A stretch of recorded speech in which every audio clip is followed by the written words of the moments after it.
Voyez le plateau et les explications de Célia Barotte qui suit le procès pour CNews et on en débat juste après. Le fond du dossier n'a pour le moment pas encore été abordé. Après l'appel des prévenus et la lecture du long rapport des faits, la parole a été donnée aux prévenus à la barre. La présidente de la Cour d'appel leur a demandé les raisons de leur appel et Marine Le Pen a expliqué que le sien et celui du RN portent sur des considérations pénales et civiles. Je cite, « Si encore une fois un délit a été commis, nous n'avions aucun sentiment d'avoir commis le moindre délit. Le Parlement européen n'a pas joué son rôle d'alerte. Nous n'avons jamais rien dissimulé. » Et sur cette déclaration, je vous propose d'écouter la réaction de maître Patrick Maisonneuve, l'avocat du Parlement européen. Il y a apparemment effectivement un glissement, un changement, à savoir que finalement il ne contesterait plus l'existence d'un délit, j'ai eu cette impression-là, mais qu'il n'aurait pas eu l'intention, soit l'intention de le commettre, soit ils ne seraient pas rendus compte qu'ils auraient commis un délit. Je constate cette évolution devant la Cour d'appel de Paris. Si la matinée de ce mercredi sera consacrée à l'examen de questions procédurales, les prochains temps forts de ce procès sont prévus la semaine prochaine avec l'audition de Marine Le Pen. La fin des débats, quant à elle, est prévue le 12 février prochain. Et ensuite, la décision sera mise en délibéré. Donc une décision qui devrait tomber aux alentours du mois de juin. Est-ce au juge de faire le casting de l'élection présidentielle? Absolument pas. Et moi, je suis encore épaté qu'on se retrouve dans une situation, finalement, à commenter cela et peut-être à préparer le fait que Marine Le Pen soit empêchée. Moi, je vais vous dire, j'ai une double insatisfaction. D'abord, je trouve que pour Marine Le Pen, c'est extrêmement injuste. C'est extrêmement injuste. Ça fait une vingtaine d'années qu'elle se bat à sa façon, qu'on soit d'accord ou pas d'accord avec elle. Et d'une certaine façon, ça va lui tomber dessus. On l'a fait passer pour une délinquante, comme si elle avait tapé dans la caisse, comme si c'était une voleuse. Rappelez-vous de l'année dernière, quand même, lorsqu'elle a été condamnée. Finalement, la question, c'était rends l'argent, rends ces 4 millions, comme si elle les avait pris dans la poche, qu'elle s'était acheté une maison avec une piscine avec cela, alors que finalement, ce n'est qu'une politique depuis une vingtaine d'années. Le deuxième élément, la deuxième injustice, c'est quand même que les Français, déjà qu'en 2005, on s'est assis sur leur référendum, qu'en 2017, Fillon, on l'a débranché finalement en déclenchant une enquête express de la part du PNF. Et cette fois-ci, les Français, on va les empêcher à nouveau de voter pour Marine Le Pen. Et en 2022, il n'y a pas eu de campagne. Ah ben, 2022, il n'y a pas eu de campagne. Vous avez parfaitement raison, Yoann. Avec la guerre en Ukraine qu'on vient d'évoquer à l'instant, avec le général. Il a joué sur les peurs, Emmanuel Macron. À chaque fois, ça a toujours été la même chose. Et même ceux, je vais vous dire, Gauthier, qui se satisfont de se dire oui, mais ça serait mieux d'avoir Jordan Bardella comme candidat, etc. Ne vous détrompez pas, ça laissera une tache dans l'histoire de la France pour la démocratie. Et ça, je pense que c'est extrêmement grave. Moi, je pense qu'on ne choisit pas à la place des Français. On ne choisit pas quelle chaîne de télé, vous voyez à quoi je fais référence. Ils l'ont fait. Ils ont le droit ou pas 12. de regarder. Non, c'est pas Énergie 12, c'était plutôt C8, Jules Torres, qui était la première chaîne de la TNT, mais Énergie 12 aussi. Il s'est passé la même chose, mais c'était pas les mêmes audiences. C'est pas être insultant que de dire cela, c'est pas les mêmes raisons. On a supprimé la première chaîne de la TNT, et là, on veut supprimer la candidature de la favorite. Marine Le Pen a dit aujourd'hui à la barre, ce que je souhaite dire d'ores et déjà, c'est que si un délit a été commis, il n'y a aucun sentiment d'avoir commis le moindre délit lorsqu'en 2004, 2009 puis 2014, nous avons embauché nos propres assistants et les avons mutualisés. Car le Parlement européen n'a pas joué son rôle d'alerte tel qu'il aurait dû le jouer. Le Parlement européen n'a pas joué son rôle d'alerte tel qu'il aurait dû le jouer. Nous n'avons jamais rien dissimulé, ni dans la publication de nos organigrammes, ni dans les contrats déposés, ni dans les multiples articles de presse. Éric Tegner. Vous voyez, Jean-Claude, moi je trouve que votre réaction, Jean-Claude, je suis souvent c'est d'accord pas une avec réaction, vous, montre à quel point c'est dramatique. C'est Parce que vous savez, une analyse qui vaut ce qu'elle vaut. On s'interrogeait sur la possible interdiction de C8. Qu'est-ce que les gens disaient? Ils disaient oui, mais si ça arrive, il y aura bronca, jamais ça n'arrivera plus. Non, c'est ce qui s'est passé. Ça revigorait les gens de gauche qui se disent après C8, c'est le tour de CNews. Eh bien, une fois que Marine Le Pen, elle aura sauté, croyez-moi, les gens vont se dire finalement, c'est peut-être plus facile d'organiser un système pour tous les faire sauter, plutôt que de gagner. Jurisprudence. Et je vais vous dire, par exemple, il y en a qui sont très forts dans les inventions. Il y a un homme qui s'appelle Benjamin Lucas, c'est un député PS. Chaque année, il dépose une proposition de loi qu'il a appelée la proposition de loi Zemmour. Pour le faire taire. En gros, vous êtes condamné pour incitation à la haine raciale. C'est facile, vu les lois aujourd'hui, des 7e chambres correctionnelles. Vous êtes inéligible. Donc en fait, étant donné qu'aujourd'hui, être contre l'immigration, c'est être raciste, c'est être condamné, demain, ils vont faire passer des lois pour faire en sorte que finalement, ceux qui sont contre l'immigration soient inéligibles. Faut pas se leurrer. On est dans une démocratie autoritaire. Alors, Éric Tegner, qu'est-ce que vous en pensez? Parce que c'est le sujet numéro 1. C'est le sujet numéro 1, il n'y en a pas d'autre. un pays qui fait plus d'enfants, il n'a pas d'avenir. Et donc évidemment, on va trouver des compensations. Vous avez tout de suite parlé d'immigration pour provoquer Rachel, disait-elle, mais c'est une réalité. Si vous n'avez plus de travailleurs demain, qui va payer les retraites ? Donc vous allez faire venir des travailleurs dans des pays où il n'y a pas de problème de naissance. Donc c'est un basculement. Alors il y a des pays qui essayent de lutter contre cela. C'est vrai que l'Italie était dans une situation bien dramatique, la Hongrie aussi. Ils ont mis en place des politiques natalistes qui n'ont pas toujours porté les fruits pour le moment. Mais ça prend du temps, évidemment, Jules a raison. Mais on a un président de la République qui nous parlait il y a quelque temps de réarmement démographique. Qu'est-ce qui s'est passé depuis ? Il a fait le congé paternité, certes. Il essaye de prolonger le congé maternité. Mais je ne suis pas sûr que ça soit le cœur du sujet quand François Hollande a détruit la politique familiale, le quotient familial. Donc aujourd'hui, voilà les résultats. Voilà les résultats d'un pays qui ne croit plus. Ne plus faire d'enfants, en fait, c'est ne plus croire en soi-même non plus. Bien sûr. Et donc, sans enfants, quel avenir pour le pays ? Oui, ce qui est une catastrophe, c'est qu'en plus du déclin qu'on est en train de vivre, on est tout simplement en train d'effacer notre civilisation. Parce qu'en effet, on fait venir des populations étrangères, notamment en provenance des pays d'Afrique, sur le territoire français, sous prétexte de vouloir les faire travailler, même si seulement 15% viennent pour des raisons de travail. Et dans le fond, la majorité, c'est du regroupement familial.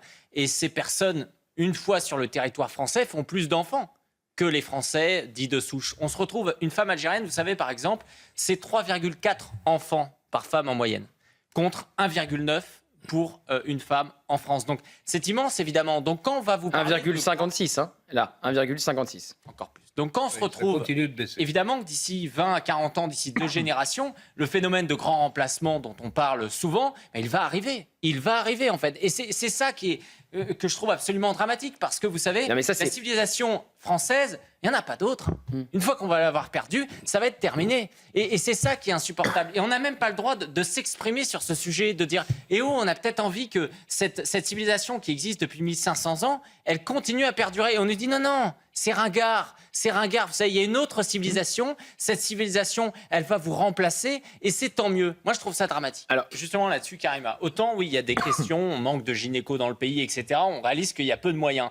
Mais sur cette question, effectivement, de l'âge de la maternité, le problème, c'est quoi ? C'est qu'on a expliqué finalement que tout le monde pouvait profiter jusqu'à 30-35 ans, avoir des conquêtes différentes, etc. Étant donné que y a l'accès aux préservatifs et tout est donc possible. Et les gens s'imaginent qu'à 35 ans, ils vont décider d'avoir un enfant, mais manque de peau, leur couple ça plante, ils passent 3 ans à retrouver quelqu'un, et à ce moment-là, à 38 ans, c'est plus difficile. Alors que passé 30 ans, on divise. Mais oui, mais c'est ça qui est intéressant. C'est-à-dire que c'est devenu réactionnaire de dire que si vous voulez un enfant, il faut peut-être commencer à 22-23 ans. Et la question du modèle, ça compte. Parce que même dans notre génération, il y a certains modèles. Moi, par exemple, je viens d'une famille nombreuse, c'est-à-dire on est 7 enfants, je suis le dernier, ça donne peut-être des défauts, mais dans l'ensemble de mes frères et sœurs, c'est pour ça. Mais bien entendu, j'ai un frère, il a 9 enfants, une sœur, elle en a 8, l'autre, il en a 6, l'autre, elle en a 5. Vous avez de la pression, là. Mais non, mais ça, bien entendu. Vous le réarmement démographique. Moi, ça a déjà été fait par les autres. Et c'est Napoléon pour Darcol.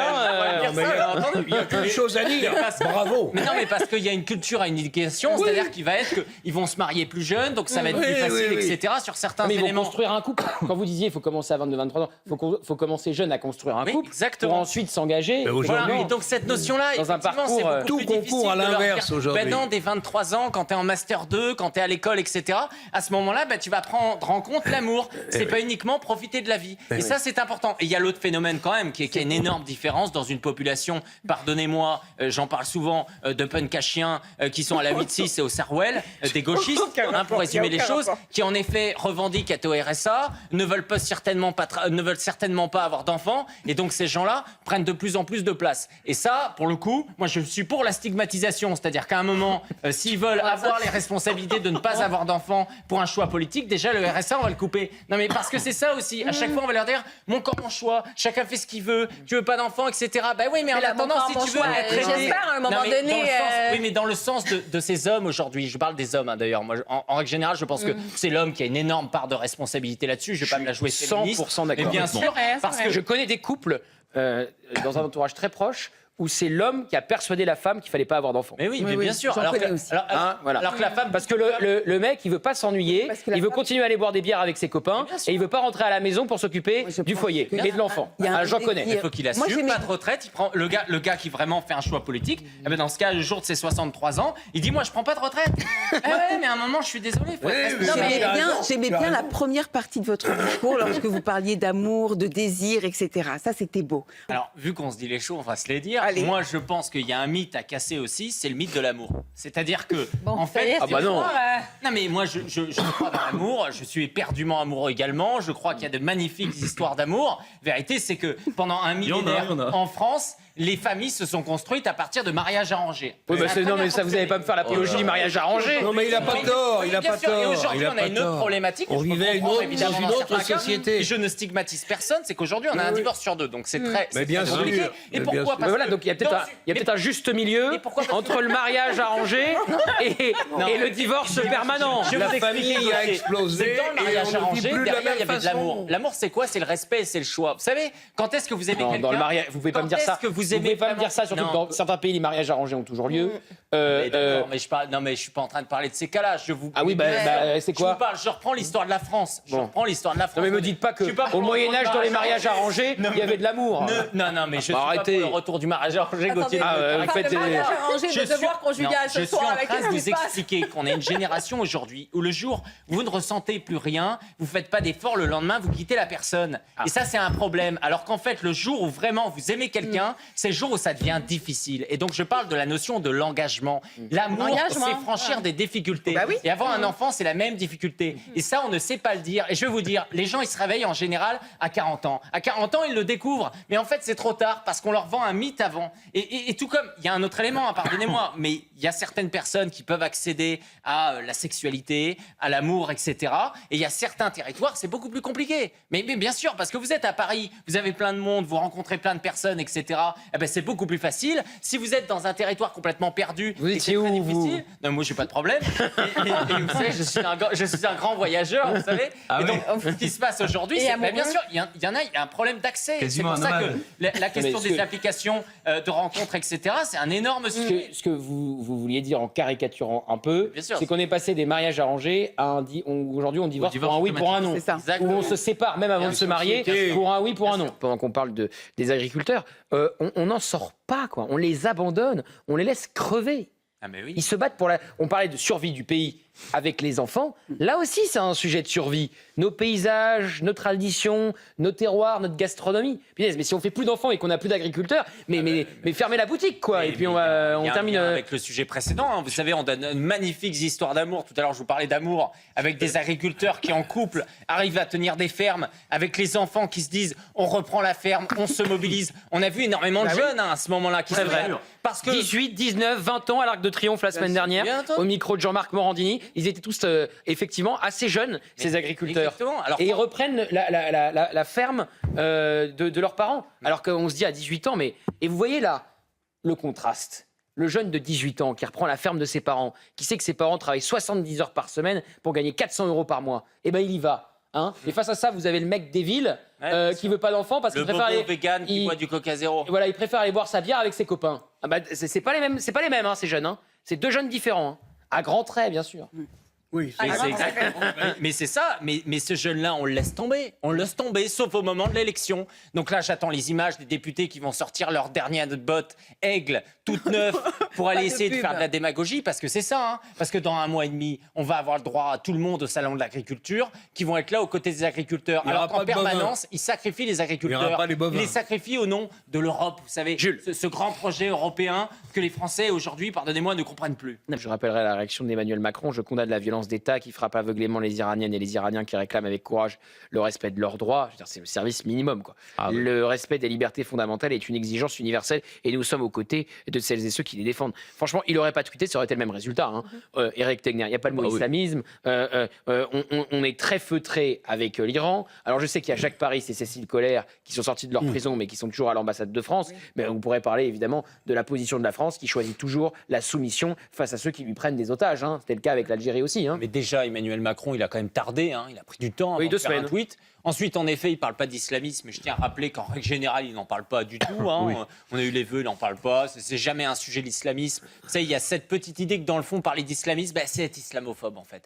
Donc il faut Bah, certainement c'est ce que pas veut faire la en France parler. Insoumise. Oui, C'est la bien sûr. stratégie de la France Non, mais Insoumise. c'est pour ça, on dit souvent, hein, c'est aligné le macronisme, LFI, c'est qu'une question de degré, c'est qu'une question C'est-à-dire qu'ils appellent à voter les uns pour les autres au second tour. Ah ben bien sûr, et ils le referont, croyez-moi Gauthier. Donc c'est quand même, on avait quand même un gouvernement, pardonnez-moi, mais qui la seule activité qu'ils avaient il y a quelques mois, c'était de dire surtout ne tuez pas, chers amis américains, l'ayatollah Khamenei. C'est quand même ça, c'est-à-dire on les voyait se battre comme on ne les a jamais vus, par exemple pour libérer Boualem Sansal. En revanche, pour faire en sorte en effet que les Américains sauvent le régime iranien. La vérité aujourd'hui, c'est que dans le monde, Il n'y a pas ça quand même, qu'ils l'ont. Ils ne se battaient pas pour que les Américains sauvent le régime des mollahs. Non, mais qu'en revanche, ils ne les attaquent pas. Voilà. À ce Et ils ont moment-là, même condamné les bombardements qui n'étaient pas sur le régime, mais qui étaient sur les et infrastructures nucléaires. ça pouvait basculer. Et là, on voit la population qui est dans la rue. Et en effet, ça doit d'abord être la population qui se mobilise. Mais s'il y a bien un régime qui fait partie de ce qu'on peut appeler l'axe du mal, c'est le régime iranien. Donc ça serait une très grande chose que ce pays perse puisse retrouver la démocratie, puisse être redonné au peuple. La reprise de cette commission d'enquête, vous la saluez, Éric Tegner? Je la salue, bien sûr, mais j'attends de voir. C'est-à-dire que, vous savez, parfois, je suis nostalgique de cette époque de la guerre froide, du RSS. Il y avait une forme de voilà. Eh bien, on s'y retrouve. Voilà, c'est nostalgique de l'URSS. Non, mais les années 60, les années 70, c'était une époque. Non, mais moi, je suis baigné dans. Vous êtes nostalgique de l'URSS. Je suis pour. Ça n'a rien à voir. Voilà, vous avez vu ce schéma. Non, mais ce schéma, Éric Tegner, vous nous dites, je suis nostalgique de Non, l'URSS.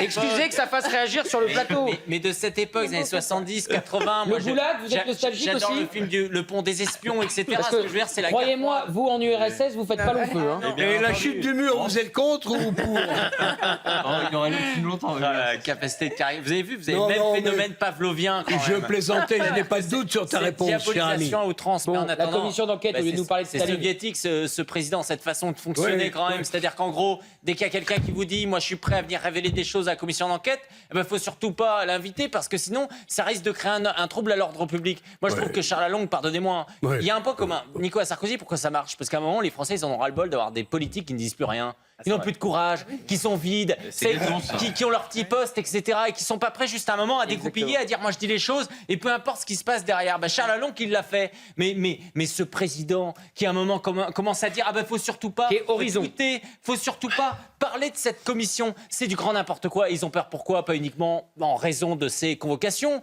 mais parce que derrière il y a les milieux d'affaires qui sont convoqués. Hein. Ça dérange, c'est sûr. Hein. Dès qu'on touche à l'argent, il y a un véritable problème. Moi je trouve que Charles Lalonde qui est extrêmement courageux et que ça montre à quel point quand même on a un monde politique qui est aujourd'hui extrêmement verrouillé et qui est en connivence avec beaucoup de gens.